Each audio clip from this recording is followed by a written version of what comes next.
ఎట్లయితే గతంలో రేవంత్ రెడ్డి గారు ఎంపీ గెలిచి వెళ్ళిపోయిందో ఇప్పుడు బీజేపీ పార్టీ అభ్యర్థి కూడా గెలిచి మళ్ళటే పోతాడు. మన అభ్యర్థి మన పార్టీ మన అన్న రామన్న ఉంటాడు, కేసీఆర్ గారు ఉంటారు, లక్ష్మారెడ్డి గారు ఉంటారు. మేమందరం కలిసి ఈ ప్రాంతాన్ని ముందు తీసుకెళ్లే బాధ్యత తీసుకుంటామని చెప్పి మనవి చేసుకుంటూ ఈరోజు ఇంత పెద్ద ఎత్తున చేస్తున్నటువంటి మన అభిమానులకు కార్యకర్తలందరూ కూడా మరొకసారి స్వాగతం తెలియజేసుకుంటూ మరి ఎక్కువ సమయం లేదు కాబట్టి మరి 2 నిమిషాలు మన అభ్యర్థి రాగి లక్ష్మారెడ్డి గారిని మాట్లాడుతుందిగా కోరుతా ఉన్నాను. జై తెలంగాణ. అందరికీ నమస్కారాలు తెలియజేసుకుంటూ జై తెలంగాణ, జై తెలంగాణ, జై కేసీఆర్, జై కేసీఆర్, జై కేటీఆర్. థ్యాంక్ యూ మిత్రులారా. మరి ఈరోజు కూకట్పల్లి కుత్బుల్లాపూర్ నియోజకవర్గానికి విచ్చేసిన పెద్దలు, మాజీ మంత్రివర్యులు, వర్కింగ్ ప్రెసిడెంట్ తారక రామారావు గారికి స్వాగతం సుస్వాగతం. అలాగే మన శాసనసభ్యులు వివేకానంద గారికి స్వాగతం సుస్వాగతం. అలాగే మరి ఎమ్మెల్సీ శంబర్పూర్ రాజు గారికి స్వాగతం. మిత్రులారా, కార్పొరేటర్లందరూ కూడా నా హృదయపూర్వక నమస్కారాలు. మీ అందరు కూడా నా హృదయపూర్వక నమస్కారాలు. మీ అందరికీ తెలుసు, మరి మన సారు కేసీఆర్ గారు మరి ముఖ్యమంత్రిగా ఉన్నప్పుడు మరి రాష్ట్రాన్ని అన్ని హంగులలో డెవలప్ చేసారు. మన రాష్ట్రము దేశంలోనే అన్ని విధాల డెవలప్ చేసిన ఘనత మన కేసీఆర్ గారిది.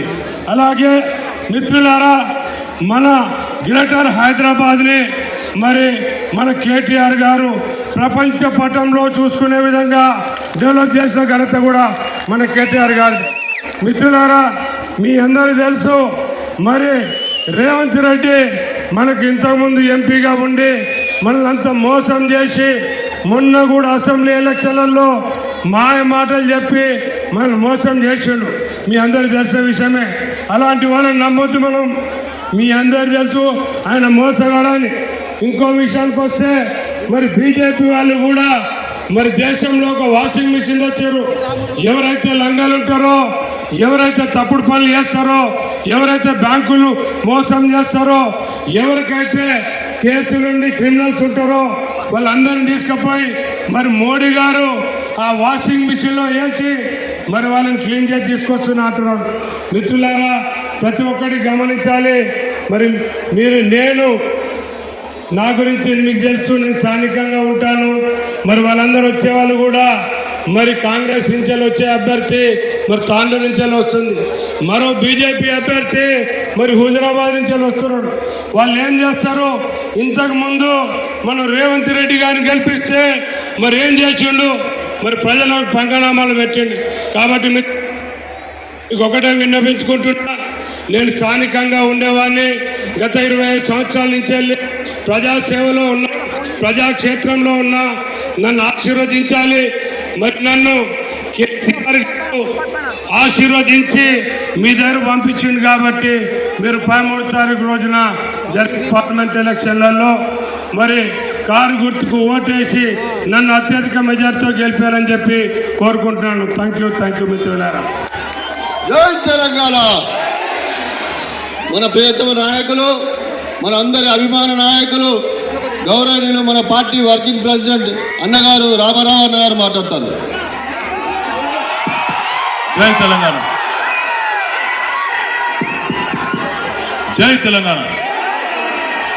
అందరు బాగున్నారా? అందరు బాగున్నారా?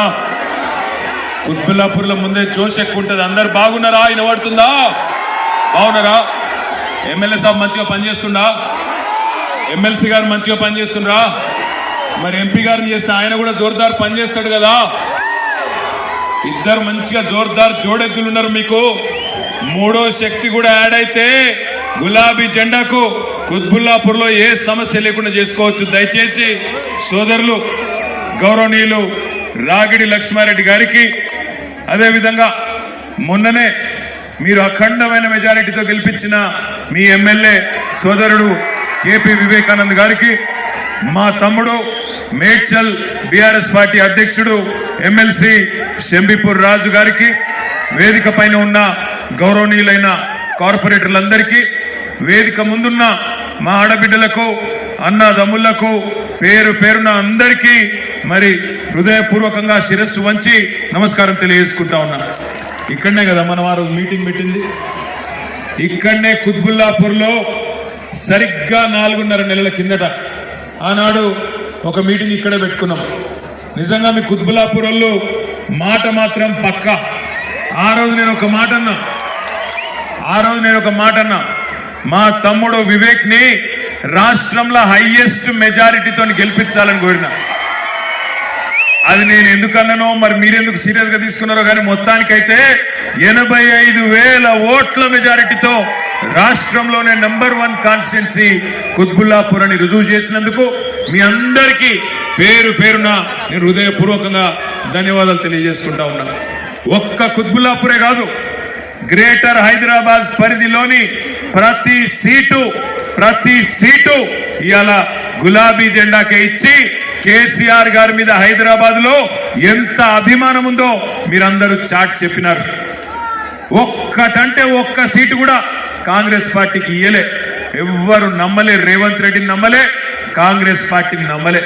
కానీ దురదృష్టం, జిల్లాలలో మాత్రం అమాయకులు కొంతమంది అరిచేతిలో వైకుంఠం చూపెడితే కాంగ్రెస్ పార్టీ దాన్ని నమ్మి మోసపోయింది. బస్సు ఫ్రీ, బంగారం ఫ్రీ, స్కూటీలు ఇస్తా, 2,500 ఇస్తా, 4,000 ఇస్తా, మోచేతికి బెల్లం పెడతా అని చెప్పి డైలాగులు కొట్టి ఓట్లు వేయించుకున్నాడు. 150 రోజులు కావస్తా ఉంది. ఇక్కడికి వచ్చిన మా అన్నదమ్ములను, అక్కా చెల్లెలను నేను అడుగుతా ఉన్నా, సిగ్గు లేకుండా ముఖ్యమంత్రి రేవంత్ రెడ్డి హైదరాబాద్ నిండా హోర్డింగ్లు పెట్టుకున్నాడు. ఏమని రాసుకున్నాడల్లా, 5 గ్యారంటీలు ఆల్రెడీ అమలు చేసేసిన అంటుండు. 5 గ్యారంటీలు అమలైనాయి. ఒక్కసారి నేను అడుగుతా, మీరు చెప్పాలి, ఇక్కడున్న వాళ్ళకి ఎవ్వరికన్నా తులం బంగారం వచ్చిందా? లగ్గం చేసుకుంటే తులం బంగారం వచ్చిందా? ముసలోళ్ళకు 4,000 రూపాయలు వచ్చినాయా? మా ఆడబిడ్డలకు 2,500 రూపాయలు వచ్చినాయా? మరి ఎక్కడైనా అమలు? అక్కడ రైతులకు 2 లక్షల రుణమాఫీ అయిందా? క్వింటాల్కు 500 బోనస్ వచ్చిందా? ఫ్రీ స్కూటీలు వచ్చినాయా? కానీ కాంగ్రెస్ లో లూటీ మాత్రం హైదరాబాద్ లో చాలు అయింది. మళ్ళా బిల్డర్ల దగ్గర గుంజుడు, పర్మిషన్ ఇవ్వకుండా సతాయించుడు, వాళ్లకు వెన్నతోని పెట్టిన విద్య లూటీ. మళ్ళా ఆ పని మాత్రం చాలు చేసిండు. నా అన్యాయం ఏంటంటే, సరే 4.5 నెలలైంది, ఎవ్వరు అధికారంలో శాశ్వతం కాదు. పోనీ కాంగ్రెస్ పార్టీకి ఒక అవకాశం ఇచ్చిండ్రు ప్రజలు ఈ రాష్ట్రంలో, కాబట్టి గౌరవిద్దాం అనుకున్నాం. కానీ రేవంత్ రెడ్డి గారి వైఖరి నిజంగా ఎంత దారుణం అంటే, హైదరాబాద్కు మనమేమో కష్టపడి పరిశ్రమలు తెస్తా ఉంటుంది, ఎప్పటికప్పుడు వారానికి 10 రోజులకు ఒక కొత్త పరిశ్రమను తీసుకొచ్చినాం. మరి 4.5 నెలల్లో కొత్త పరిశ్రమలు ఏమి రాలేదు. రాకపోగా ఉన్న పరిశ్రమలే ఇవాళ వెళ్ళిపోతా ఉన్నాయి, గుజరాత్కు, చెన్నైకి వెళ్ళిపోతా ఉన్నాయి. మొన్ననే కార్నింగ్ అనే ఒక పరిశ్రమ చెన్నైకి వెళ్ళిపోయింది. మరొక పరిశ్రమ కేన్స్ టెక్నాలజీస్ అని వాళ్ళు గుజరాత్కి వెళ్ళిపోయినారు. ఈ రేవంత్ రెడ్డికి కొత్త పరిశ్రమలు తెచ్చే తెలివి ఎట్లాగూ లేదు, ఉన్న పరిశ్రమలను కాపాడుకునే తెలివి కూడా లేదు. అది నిజంగా బాధాకరం. ఈ మాట కుత్బుల్లాపూర్లో ఎందుకు చెప్తున్నానంటే, ఇక్కడ ఉండేది ఎక్కువ వరకు కార్మికులు, ఇక్కడ ఉండేది స్థానికంగా ఉండే పరిశ్రమల్లో పనిచేసే మా ఆడబిడ్డలు, మా అన్నదమ్ముళ్ళు మీరే ఉంటారు. కరెంటు బాగుంటేనే పరిశ్రమలు నడుస్తాయి, పరిశ్రమలు నడుస్తేనే కార్మికులకు ఉపాధి దొరుకుతుంది. కానీ అలా రేవంత్ రెడ్డి ప్రభుత్వం వచ్చిన తర్వాత కరెంటు ఎట్లా ఉన్నది? హైదరాబాద్ లో కరెంటు కోతలు చాలు అయినాయా? మరి అట్లే నీళ్ల ట్యాంకర్లు మళ్ళా కనబడుతున్నాయా? హైదరాబాద్ లో నీళ్ల ట్యాంకర్లు, మళ్ళీ ఇన్వర్టర్లు, మళ్ళీ జనరేటర్లు. ఒక్క మాట మాత్రం ఒప్పుకోవాలి, రేవంత్ రెడ్డిది చెప్పి మరీ మోసం చేసింది. ఆయన చెప్పక మోసం చేయలే, చాలా నిజాయితీగా చెప్పిండు. ఎలక్షన్ల ముంగట్నే ఏం చెప్పిండు? ప్రజలు మోసం చేసే వాళ్ళనే నమ్ముతారు, మోసగాళ్ళనే కోరుకుంటారు, ప్రజలు మోసపు మాటలనే వినాలని కోరుకుంటారు, అందుకే మేము మోసం చేస్తామని చెప్పిండు. నేను మీ అందరినీ దయచేసి కోరేది ఒకటే, ఛోటాబాయ్ ఏమో ఇట్లా మోసం చేసిండు, ఇక బడాబాయ్ సంగతి నాకంటే బాగా మీకే తెలుసు. 2014 में एक बहुत बड़े शख्स गुजरात से निकल के बाहर आए थे వచ్చిండు బయటికి బడా భాయ్ ఏమన్నాడు भाइयों बहनों मित्रों जन धन खाता खोलो मैं धन धन 15 लाख डाल देता हूं అన్నాడా 10 ఏళ్ళ 120 నెలల 120 నెలలల్లా కనీసం 120 రూపాయలు కూడా ఇయ్యలే నరేంద్ర మోడీ. ఈయననేమో 150 రోజులల్లా ఈయన కనీసం 2000 రూపాయలు ఇయ్యలే. అటు బడాబాయ్ అట్లే ఉన్నాడు, చోటాబాయ్ కూడా అట్లే ఉన్నాడు. ఒక్క మాట దయచేసి ఆలోచించండి. ఇవాళ బీజేపీ వాళ్ళు ఓటు అడుగుతున్నారట మల్కాజ్గిరిలో. బీజేపీకి మద్దతుగా ఇవాళ ఇక్కడ కాంగ్రెస్ పార్టీ చీకటి దోస్తీలో భాగంగా ఒక డమ్మీ అభ్యర్థిని తీసుకొచ్చి మల్కాజ్గిరిలో నిలబెట్టిండ్రు. ఢిల్లీలోనేమో కుస్తీ చేసినట్టు యాక్టింగ్ చేస్తారు, మల్కాజ్గిరిలో మాత్రం దోస్తీ చేస్తున్నారు కాంగ్రెస్ వాళ్ళు బీజేపీ వాళ్ళు.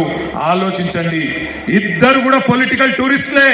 కాంగ్రెస్ వాడు బీజేపీ వాళ్ళు మల్కాజ్గిరి అభ్యర్థులు ఇద్దరు పొలిటికల్ టూరిస్టులే.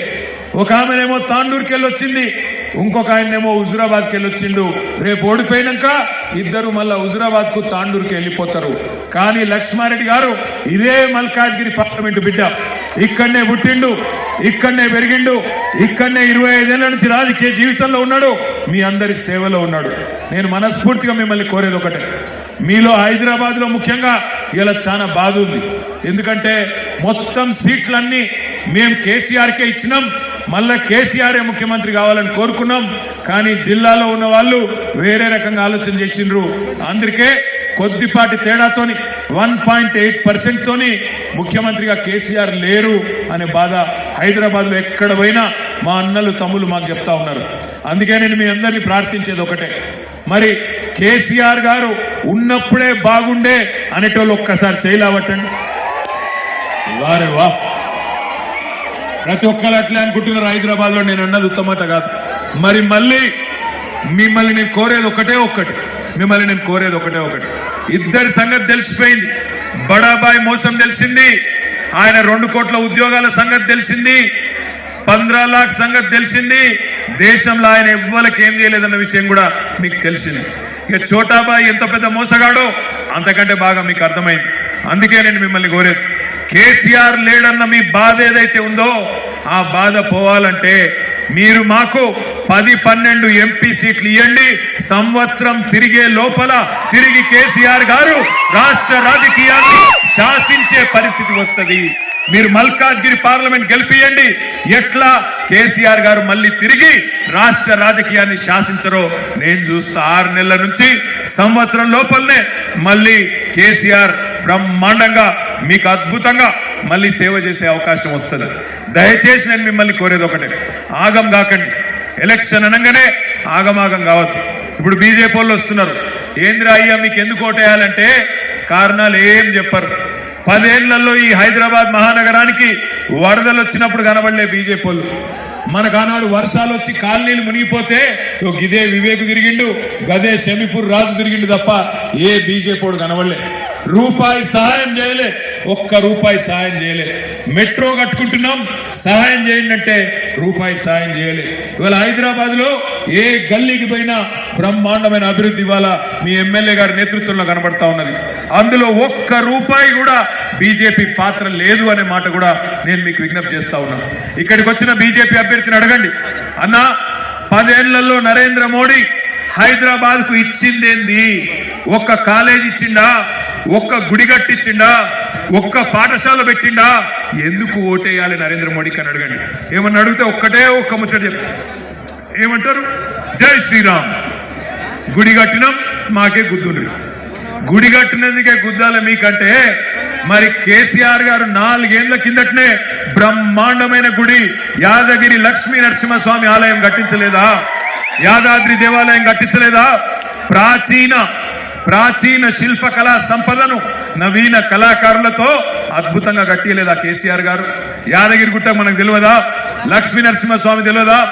పోనీ ఆ దేవాలయమే కాదు, ఆధునిక దేవాలయాలుగా చెప్పుకునే ప్రాజెక్టులు కట్టలేదా కేసీఆర్ గారు?